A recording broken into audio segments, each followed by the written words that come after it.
How to find your Binance crypto wallet address. In today's video, I will guide you through all the steps, just make sure to watch till the end. First of all, open up your Binance account. Then go to Assets by tapping here in the bottom right corner. Press Add Funds. Now there are 4 different deposit methods. If we want to deposit crypto from other exchanges' wallets to Binance, then we'll select this first option, Deposit Crypto. If we want to receive crypto from other Binance users, then we'll select this second option, Receive via Binance Pay. If we want to buy directly from users with competitive pricing via local payments, then we'll select this third option, P2P trading.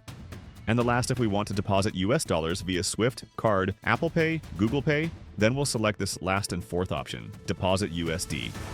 But for now, we will tap on this first option, Deposit Crypto. Here, search that coin for which you want to get an address, like AM searching for Bitcoin. Press on it. Now there are multiple networks to choose from, but it's better to go with BSC-BNB Smart Chain, also known as BEP20. Tap on it. More details. Copy deposit address from here or take a screenshot and send it to that person you want. Through this method, you can get any crypto wallet address from Binance. That's it, guys. Found helpful? Then leave a like and subscribe to the channel for more educational content. Thanks for watching.